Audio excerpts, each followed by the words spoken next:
बहुत ध्यान से सुनना आज की कथा। मैंने प्रश्न रखा था, राम जी ज्यादा सुंदर हैं कि सीता जी? कुछ लोगों ने कहा राम जी सुंदर हैं, पुरुष प्रधान समाज ने कहा राम जी सुंदर हैं, और जो 33% महिलाओं के आरक्षण के लिए कृत संकल्पित है उन्होंने कह दिया सीता जी सुंदर। अब प्रश्न ये उठता है, राम जी ज्यादा सुंदर है कि सीता जी? मैं हाथ जोड़ के कहता हूँ, गोस्वामी जी ने सीता जी की सुंदरता के लिए बाल कांड में समुद्र मंथन किया। मानस में कुछ एक जगह समुद्र मंथन हुए, उसमें एक बाल कांड में भगवती जानकी जी की सुंदरता के लिए समुद्र मंथन।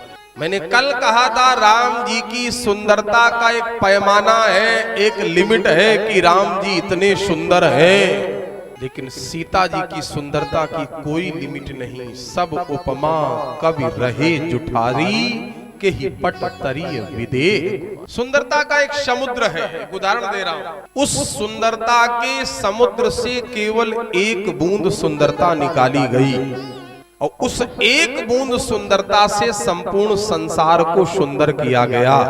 उसी संसार में श्री राम जी आ गए। आपसे मैं निवेदन करूं, शेष जो सुंदरता की अथाह जल राशि बची, विधाता ने उस सुंदरता की अथाह जल राशि से सीता जी को सुन। अब बताओ, राम जी ज्यादा सुंदर होंगे कि सीता जी?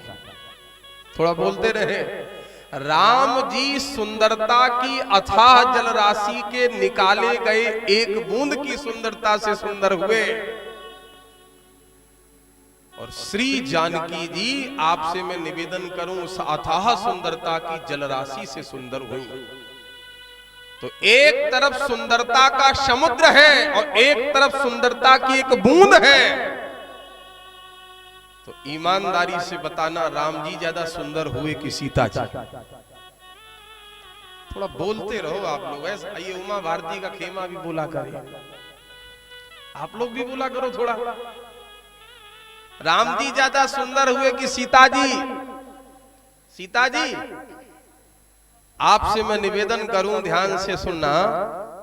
किसी तालाब में कमल का पुष्प खिला है, कीचड़ के मध्य में कमल का पुष्प खिला है। कमल का पुष्प सुशोभित भी है, सुगंधित भी है, तो ये लगता है इस कमल के पुष्प को हम ले आए अपने पास हो, और उस परमानंद सार सर्वस्व कीचड़ के बीच में कमल खिला है, वो कमल। इस उपमा को भी छोड़ दो, पूर्णानंद का समुद्र हो, पूर्णानंद सार सर्वस्व का कीचड़ हो, और उस पूर्णानंद सार सर्वस्व कीचड़ के बीच में कमल खिला है, वो कमल श्री सीता।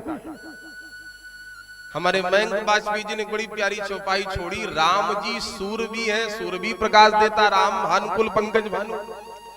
राम जी मणि भी है, तहां राम रघुवंश मणि, और श्री राम जी दीपक भी है। बहुत ध्यान से सुनना, राम जी शूर भी है, राम जी दीपक भी हैं, राम जी महाराज मणि भी हैं, तीनों प्रकाश देते हैं। लेकिन बहुत ध्यान से सुनना, चाहे शूर का प्रकाश हो, चाहे मणि का प्रकाश हो, चाहे दीपक का प्रकाश हो, लेकिन जनकपुर की फुलवारी में पुष्पवाटिका में जब जानकी जी ने अपने दिव्य प्रकाश से प्रकाशित किया, तो राम रूपी शूर का प्रकाश भी मंद हो गया, वहां जानकी जी का प्रकाश आ गया। करत प्रकाश फिरत फुलवारी।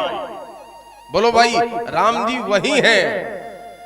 इस पे आदरणीय प्रमुख जी भैया जी अयोध्या के बड़े प्रसिद्ध संत हुए हैं, लक्ष्मण किला के पूजपात श्री सीताराम शरण किलाधीश जी। वाल्मीकि रामायण के प्रकांड विद्वान थे। उन्होंने, उनसे किसी ने पूछा राम जी क्या है, क्या गजब की उपमा दी, राम जी क्या है, सीता जी क्या है? किसी ने पूछा सीता जी क्या है, तो पूजपात किलाधीश जी महाराज ने कहा सीता जी सरसों का फूल है, सीता जी सरसों का फूल है। तो किसी ने कहा राम जी क्या है, बोले राम जी, सीता जी सरसों का फूल है, राम जी अरसी का फूल है। अब आप समझ सकते हो कि सरसों का फूल ज्यादा सुंदर होता कि अरसी का फूल।